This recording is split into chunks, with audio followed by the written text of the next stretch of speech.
Bien, bien chicos, muy buenas tardes. Vamos a terminar con este tema que es más histórico, más de conocimiento general. No es tanto que se usa o todavía, como les digo, se tiene que modificar ciertos parámetros en una matriz de rigidez, porque prácticamente la computadora hace esto por ustedes. Ok, entonces, recordando, aquí tengo una gráfica que pues, sí hace la evolución de cómo hemos usado las computadoras hasta el día de hoy. Y pues quiero que recuerden, no hace mucho, como hace unos 40 años, 50 años, que han debido escuchar por lo menos que las computadoras pues ocupaban hasta cuartos enteros, ¿no? Cuartos enteros donde tenía que estar bien frío, ¿no? Porque generaba mucha electricidad y mucho calor, obviamente. Entonces tenía que estar en una temperatura bastante baja. Todo empezó mucho más antes, ¿no? Desde lo que se conoce el abaco, que es un material, o sea, un tipo calculadora, donde te podías sumar, multiplicar con cierta facilidad, casi 2600 años antes de Cristo. Y otros que eran más mecánicos, como la pascalina o la máquina de Lewis, o sea, son máquinas ya mecánicas, esto era manual, ¿no? Que te podía dar un resultado de multiplicaciones y sumas también, ¿no? Y así han ido avanzando hasta lo que hemos llegado a la electricidad, ¿no? Y ya con la electricidad estábamos buscando cómo con impulsos electromagnéticos, más que todo son impulsos, les cuento, todo lo de la computadora, todo lo que ustedes escuchan o ven en el celular, todos son impulsos, ¿no? A cierta frecuencia, a cierto voltaje. Y pues las bobinas que se utilizaban para ese tipo de computadora pues eran grandes, donde pasaba mucha energía, pero lo tenía que reducir. Entonces tenía que utilizar un montón de capacitadores, un montón de bobinas así, para hacer miles de cálculos por segundo, ¿no? Aquí es donde utilizaban no sé si se acuerdan, había como tarjetitas marcadas, ¿no? Entonces esas tarjetitas pues utilizaban esta información para poder calcular ciertas operaciones, pero descritas como en un código más o menos aquí, ¿no? Dentro de estas tarjetas. Y eso te lo calculaban estas computadoras, ¿no? Después vinieron otras computadoras, como les he dicho, que consumían mucha energía, ya porque calculaba a través de los voltajes, ¿no? O sea, a través de cuánta cantidad de energía. Y es bien complicadito. Esta primera generación ha sido un avance, pero fundamental en todo lo que es la tecnología, ¿no? Y pues ha pasado de acá hasta acá, ya llegamos a los 10.000, 100.000, hasta casi 40.000 procesos por segundo, digamos. Y estamos hablando de hace casi 70 años atrás. Pero, ¿qué pasaba? Que estos cuartos realmente eran cuartos grandes, y consumían demasiada energía, ya carísimos. O sea, estoy hablando de 20, 50 millones de dólares que costaban estas computadoras. Hasta que hubo después la generación de circuitos integrados, ¿no? Esto fue en la revolución de Apple, de Steve Jobs, que empezó a utilizar este tipo de tecnología para poder, les digo, minimizar estos equipos, porque obviamente con circuitos integrados ya no necesitabas bobinas, sino necesitabas pequeños chips, digamos, ¿no? Para pasar la energía. Entonces, lo interesante de esto, lo interesante de estos circuitos integrados, era que requerían muy poca energía comparado a esto, ¿no? Y podías hacer casi la misma cantidad de procesos o más, digamos, ¿no? Entonces ya vino claro, los procesos, o sea, la computadora, por así decirlo, portátil, o no es portátil, sería una computadora personal, eso quería decir, donde se ha interpretado, o sea, se ha hecho mucho más chiquito estos circuitos integrados y se ha llamado microprocesador, ¿no? Donde todos conocen los microprocesadores, digamos, aunque indirectamente sí los conocen. Todo lo que es el Core i o el AMD, ¿no ve? Se le llama un microprocesador, ¿no ve? Esos microprocesadores pues son plaquitas donde pasan millones y millones de ¿cómo les digo?, de impulsos por segundo que eso lo reconoce como información, ¿no? Y es tan pequeño, pero tan pequeño esto, o sea, se han ido siendo más y más pequeños y siguen haciéndolo más pequeño, que, que ya pues no solamente iban por los 40.000, 50.000, ya íbamos por los millones de procesos por segundo. Entonces, eso ya ha sido un salto gigantesco, ¿no? Pero seguimos utilizando impulsos, energía, etcétera, hasta que hemos llegado pues hasta esta computadora, ¿no? Lo que ustedes están también en su laptop, o yo estoy en mi computadora, en mi PC, todo ya es con, o sea, el mismo concepto de microprocesador, ya casi 40 años atrás. Estamos utilizándolo, pero mucho más pequeño, mucho más pequeño. Y tiene un límite, ¿no? Tiene un límite de ser más pequeño. Ahora lo que están haciendo es poner más núcleos, ¿no? Más núcleos. Por eso es que, y esto va generando tal vez más electricidad, y entonces produce calor, ¿no? Entonces es algo que pasa en las computadoras de hoy. Mientras más núcleos tienes, más frecuencia tienes, vas a generar más calor. Entonces, hoy en día ya no nos vamos por millones de procesos por segundo, sino millones de millones. Es donde nace ese concepto de megahertz, ¿no? Es la frecuencia de procesos por segundo. Entonces, una computadora normal tiene de 2 a 5 megahertz, ¿no? Megahertz de frecuencia, que quiere decir, ¿cómo sería? Millón a la 6, ¿no? Sería como mega sería 6, casi 6 mil millones, millones de millones de procesos por segundo que hacen las computadoras hoy en día. Y van a seguir avanzando así hasta que lleguemos a un punto pues donde ya esto ya sea indiferente, ¿no? Pero ya estamos viendo, o sea, obviamente ya estamos viendo todos los beneficios de esta computadora, pero lo que no hemos visto es las limitaciones que tenían los ingenieros pues en este tipo de generaciones, ¿no? Y de ahí donde nace el concepto del simi ancho de banda. Entonces no se olviden que una matriz de rigidez cualquiera, ¿no? El tamaño de una matriz se basa en el número de nodos y también en el número de grados de libertad por nodo. Entonces si ustedes tienen una cercha, digamos, una cercha en 2D, ¿cómo se ve estos ejes locales? Se ve así, se ve así. Entonces esta matriz de rigidez tendría que ser, ¿cuánto tendría que ser? A ver, un 4x4, porque tenemos 4 ejes locales o 2 nodos, 2 grados de libertad, 2x2, 4. Entonces esta matriz va a ser de 4x4, ¿no? Ahora si queremos unir algo como lo que han hecho ustedes en su práctica, vamos a ver, teníamos, no, mejor eso, proyecto aquí, aunque tengo ya resueltos algunas prácticas. Vamos a ver, práctica resuelta,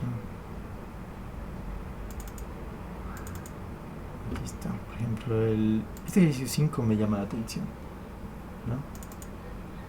Algo así ustedes han hecho en su práctica. Entonces fíjense que aquí tienen un montón de nodos. Aparte hemos discretizado este elemento en varios elementos finitos y le hemos puesto como nodos, ¿no? Como una escalerita. Aquí tenemos 44 nodos. Si tenemos 3 grados de libertad, tenemos 3 por 44, ¿no? Que equivale a 132. La matriz K, ¿no? Debería ser 132 por 132, ¿no? Un segundito.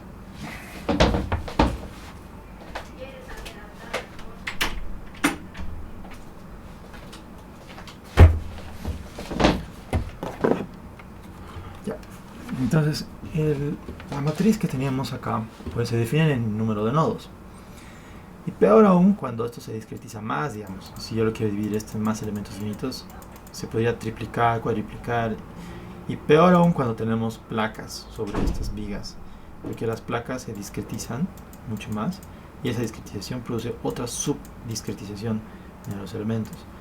Muy parecido a lo que hemos hecho en esta clase, ¿no? ¿Dónde está? Es matricial. Digamos como esto, ¿no? Ya se ha mostrado varias veces esto, donde la losa se ha discretizado, ¿no? Con lo mismo que hemos hecho en su ejercicio 7, ¿no? Hemos discretizado por cada medio metro, tal vez ustedes lo han hecho cada metro, y sobre esta discretización hay otra subdiscretización para las vigas. Imagínense cuántos nodos tenemos aquí, cientos de nodos, ¿no? En todo esto, imagínense, o sea, y eso es porque estamos obteniendo información de los nodos, que es lo más importante en los elementos finitos. También la matriz de rigidez, o sea, en lo que es el diseño, perdón, el análisis matricial, igual nos interesa la información de los nodos. Entonces, si ustedes los subdiscretizan estos elementos mucho más, pueden tener tranquilamente en este pórtico, no sé, una matriz de 1000 por 1000, 2000 por 1000, 2000 por 2000, etcétera, ¿no? Y estamos hablando de un pórtico plano, o sea que solamente tiene 3 grados de libertad. Aquí estamos hablando de un 3D, básicamente. Entonces tiene 6 grados de libertad por nodo. Entonces imagínense multiplicar el número de nodos aquí por 6.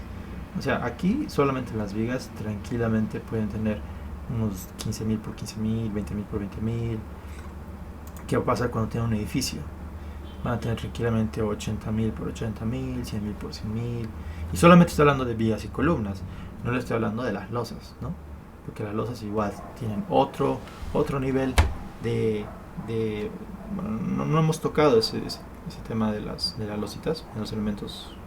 Bueno, en la teoría matricial no hay una teoría así general de las losas, de las placas. Hay una teoría de placas y eso se ajusta a la resistencia de materiales y ahí se puede obtener ecuaciones, hay ecuaciones matriciales, etcétera, pero no hay una teoría como esta, digamos, de análisis matricial para losas, digamos, ¿no?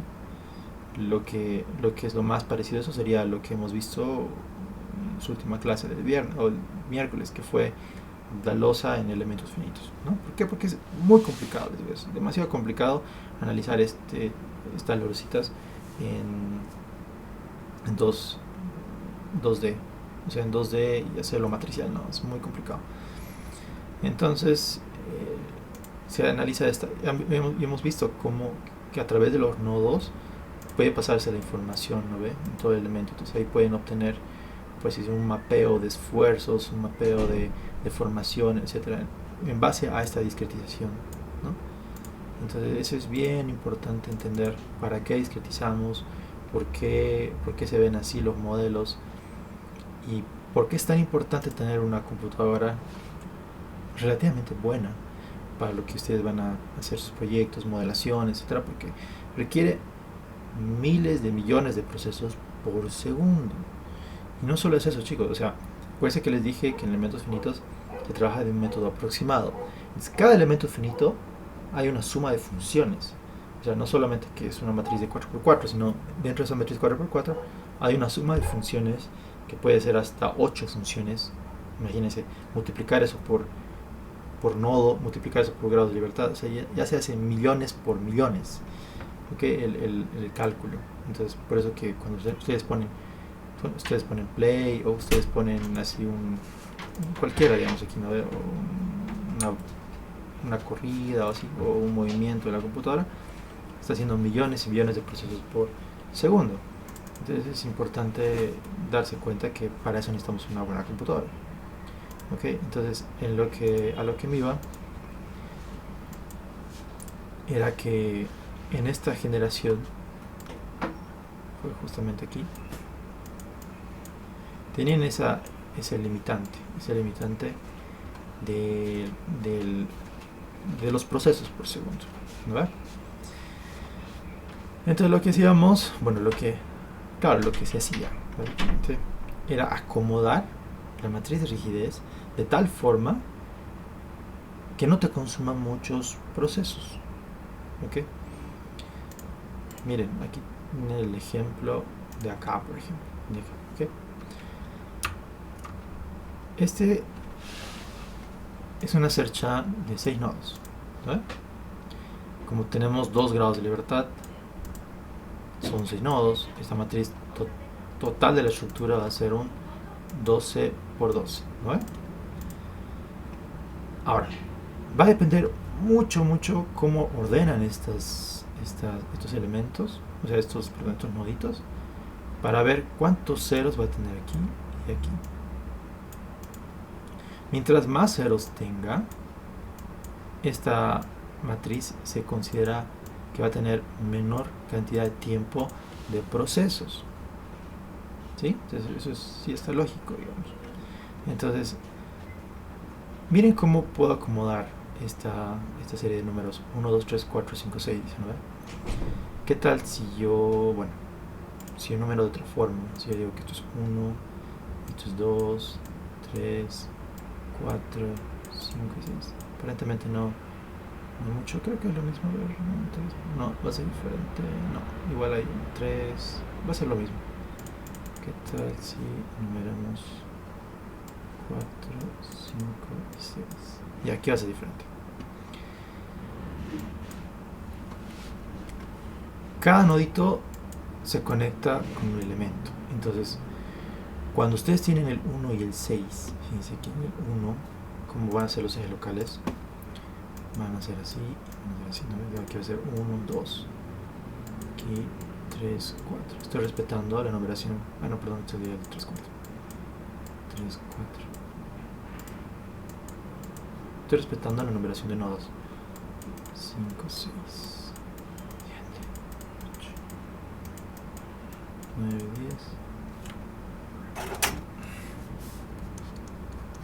11, 12. ¿Verdad? Entonces el 1 y el 2 se van a relacionar con el 11 y el 12. ¿Verdad? Entonces voy a tener 1, 2, 11 y 12. Prácticamente aquí no voy a tener ceros. En el 1 y el 2, ni abajo en el 11, 12 y 1, 2. O sea, aquí abajo. Que va a haber números, sí o sí.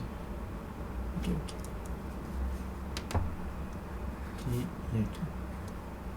Okay. Esos 4 se van a mezclar. Entonces no va a haber ceros. Prácticamente aquí va a haber números. Entonces puede ser que haya aquí ceros también, pero cuando tienes aquí un número entre ceros es lo mismo que esto tuviera números. Para la computadora le estoy hablando, ¿no? Porque esto lo resuelve algebraicamente. Entonces mientras más ceros tengas, va a ser mucho menos cálculos para acá. En cambio, si tienes aquí un número, por más que tengas aquí puros ceros, pero tienes aquí un número, entonces va a trabajar con toda la fila. Entonces no sería tan óptimo, ¿no? Entonces la forma que ustedes enumeraban, o sea, se enumeraba, influía mucho en el proceso.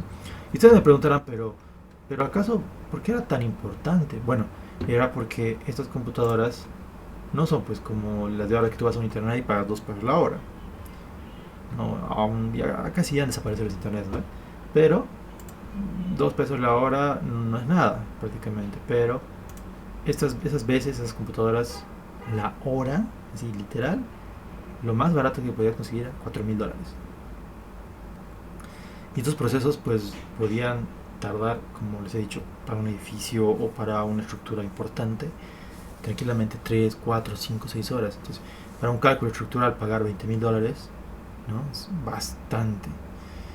Ahora, si te has equivocado en algo, imagínense el presupuesto. O sea, no era algo que se tenía o sea, era prohibido equivocarse.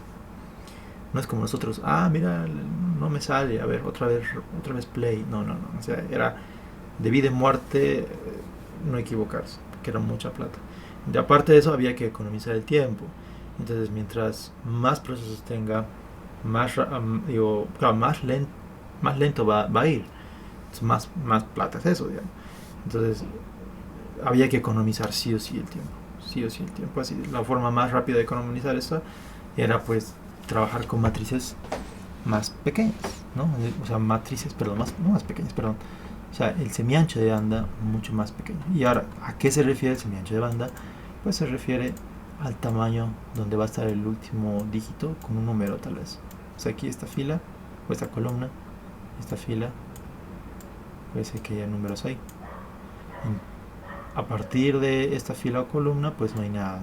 Son puros ceros y ceros y ceros. ¿Qué quiere decir los ceros? Que no hay conectividad, por ejemplo, entre el 9 y 10 con ninguno de estos acá.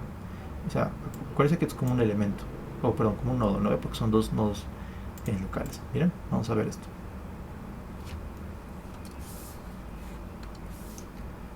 Voy a volver a dibujar esto. 1, 2, 3, 4, 5, 6.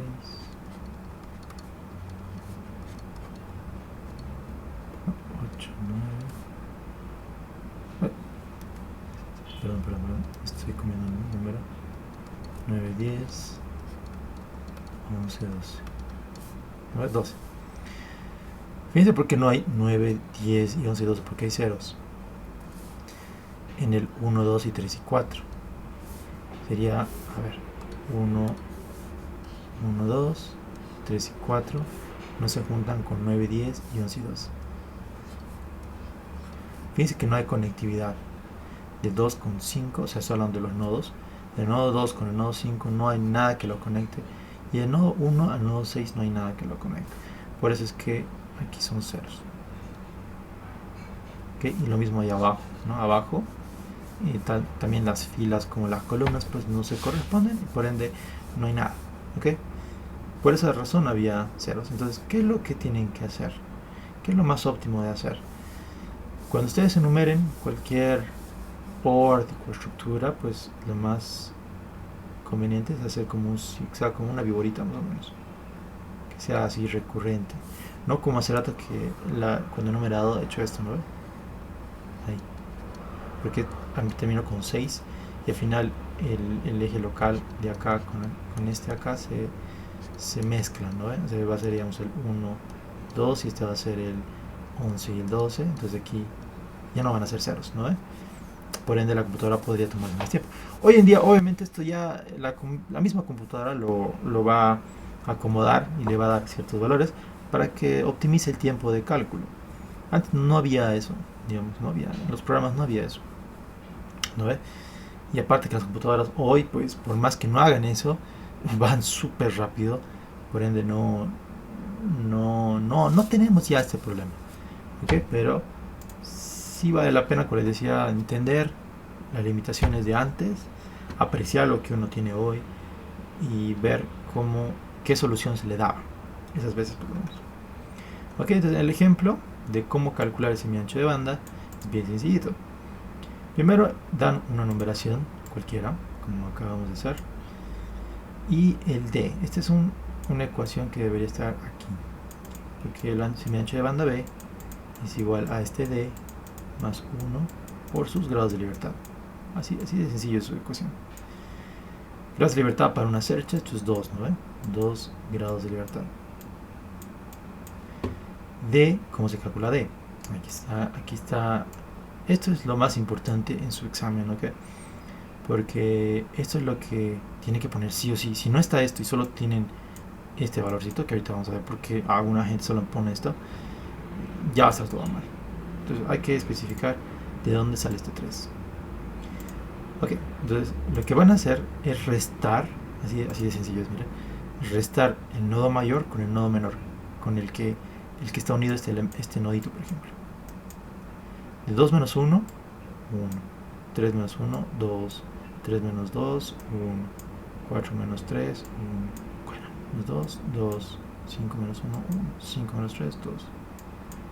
Aquí 5 menos 6, 1. 3 menos 6, 3. Y todo. A ver, creo que no se puede hacer más óptimo que esto, ¿no? Ahorita vamos a ver. Fíjense, estas son todas las restas que hay de nodo a nodo. ¿Cuál es el mayor? el mayor es este de acá, de 3 a 6. ¿No ve? Ese de acá. Tienen que ver cuál nodo a cuál nodo están restando. Aquí voy a poner 6 menos 3. Y el resultado es 3, tal cual aquí. ¿Ve? Ahora este D multiplica, o sea, reemplazar en la ecuación de semiancho de banda, ¿no ve? Que era el D más 1 por la de libertad. 3 más 1 por 2, 8. Quiere decir que hasta aquí van a estar los números, tal vez con, o sea, un límite para saber dónde están los números. Y todo lo demás va a ser puros ceros. Su examen se basa en preguntarles cuál es el semiancho de banda óptimo. Así de sencillo es. Entonces tienen que decir ustedes cuál es la mejor acomodación de números para obtener el B más pequeño. Entonces el óptimo sería el B más pequeño, pero aquí es donde muchos se confunden. Tiene que agarrar la mayor resta de nodos, ¿ok? O sea, ustedes acomodan como ustedes quieran sus nodos. Agarren la mayor resta, ¿no? Y el objetivo del examen es buscar la mayor, el menor V posible. ¿Ve? Como hace rato, si yo hubiera hecho esa acomodación de 1, 2, 3, 4, 5 y 6, aquí, fíjense que yo resto 6 menos 1, 5. ¿Ve? 5 más 1, 6. 6 por 2, 12. Entonces ya no hay un semiancho de banda, es directamente el tamaño de la matriz, que la matriz es un 12 por 2. Entonces no es nada óptimo, ¿no? Entonces tiene que quedar un número, ¿sí? Lo menor posible, o sea, la mejor acomodación posible para que les haga un B más pequeño, pero siempre agarrando la mayor resta. Aquí 1 menos 6 será 5, o sea, si hubiera acomodado como acabo de hacer esto, 1 menos 6 5, 1 menos 2 es 1, 6 menos 2 es 4, 6 menos 3 es 3, 2 menos 3 es 1, 2, 1, 1, ¿no? Aquí la mayor era 5. Entonces 5 más 1, 6 por 2, 12. Ese es el semiancho de banda. No sé si está claro, si alguien tiene alguna duda.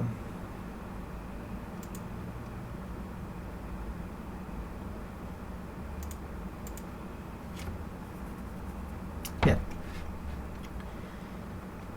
Les había comentado pues que este es un típico examen también. Han visto en el examen que les pasó el anterior. Bueno, les he pasado 3 resueltos, la verdad. Y a ver, este acá viene variando también. O sea, puede variar en qué les digo. Entonces, aquí añade un voladizo. Y se añade voladizo igual. Todos los elementos, todos son elementos, tienen que tener nodos. No importa si es voladizo. ¿Okay? ¿Y qué les acabo de decir? ¿No? Que la mejor forma de acomodar esto, o sea, de enumerar esto, puede ser como una escalerita, más o menos, como un zigzag. Si les falta aquí, hagan eso también. Sí, enumérenlo así, para que sea lo más pequeño posible el B, o el D, perdón. Hay otra variación en el examen que te dice número de pórticos por tu apellido. O sea, aquí, digamos, son 1, 2, 3, 4, 5, 6, 7. Son 7 columnas, digamos, ¿no?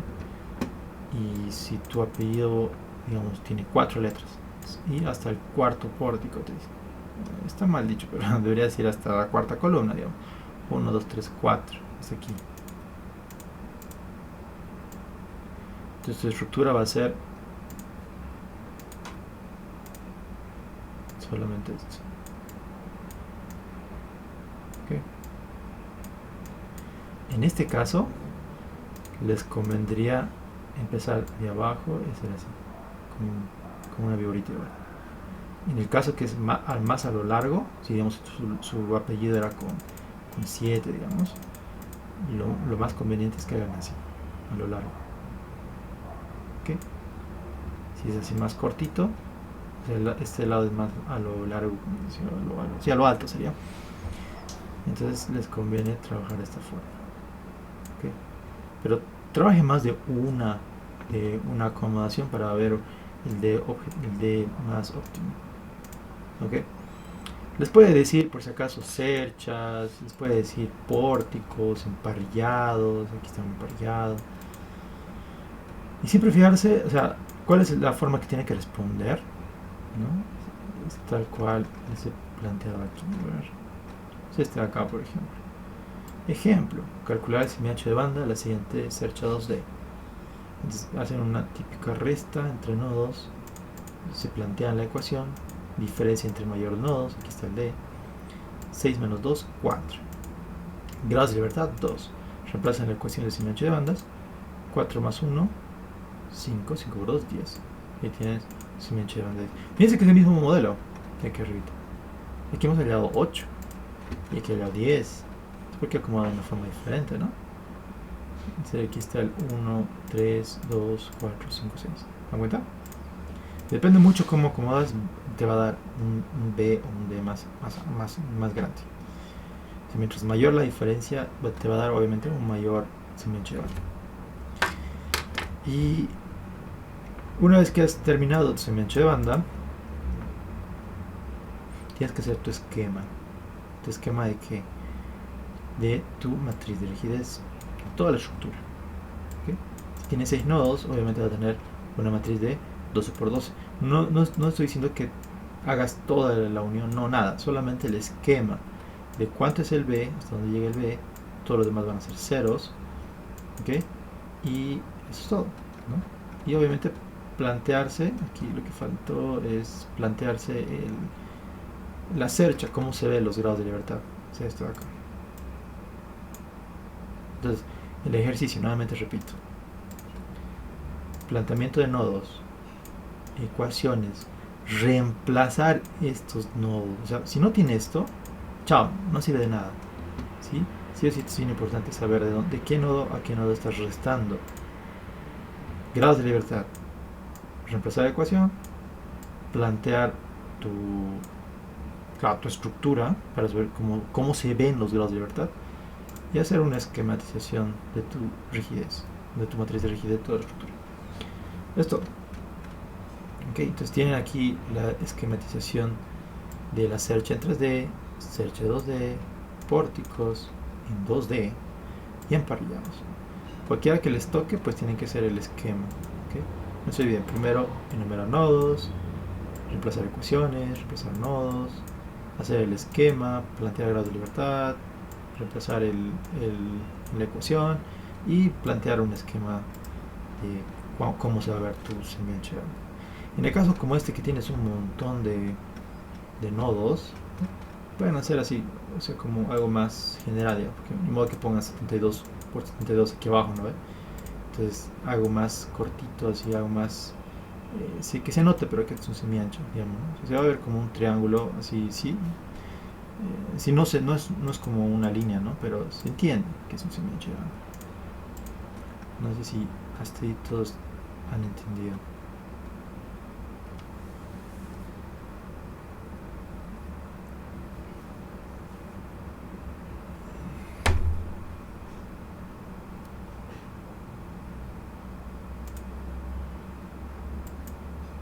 ¿Todo claro entonces?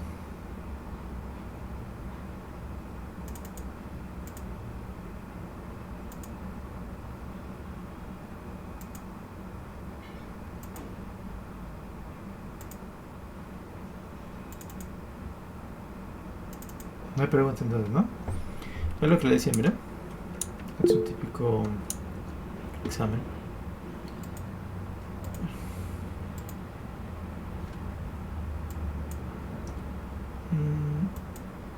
Aquí valía 30, digamos.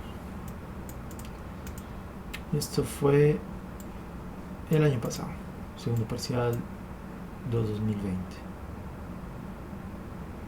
Entonces, encontrar si mi ancho de banda óptimo al siguiente pórtico, plano. Ahora ha variado, les cuento esto. O sea, no era como que ahora te dice en función a tu nombre, trabajas hasta aquí, o todo, depende, te dice. Está pues, 7. 1, 2, 3, 4, 5, 6, 7. Entonces, 7. Si esto tiene 6 su nombre, tiene 6 nomás. Entonces este espaciamiento... Ah, ya le quitas todo este espacio. Pues tendría 6. Si tuviera 5 le quitas todo este espacio. Entonces solo va a ser esa estructura de acá. Algo así. Y empiezas a numerar como les hemos enseñado. Ok. Este ejercicio ya lo hemos hecho con ustedes. Bueno, así sería, muchachos. No está nada difícil el examen. La verdad, nada difícil.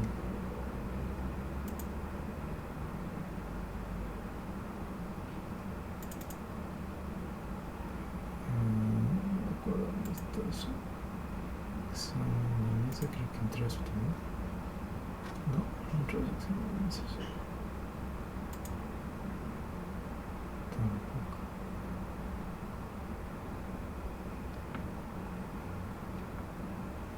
No lo encuentro. Bueno, les he pasado esos exámenes para que lo vean. Del anterior semestre era como esto, ¿no? O sea, solo tenían que poner estos gráficos para el primer ejercicio. Valía 20 puntos. Era regaladísimo. Y después era creo que era algo así, ¿no? Una estructura así, otros 30 puntos, 50 puntos, en menos de 20 nos podían hacer. Y el último ejercicio que valía 50 puntos. O sea, era su examen de mesa este semestre. Ah, ya, del semestre. Está por acá entonces.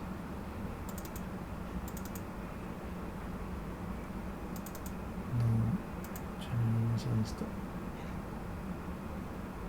No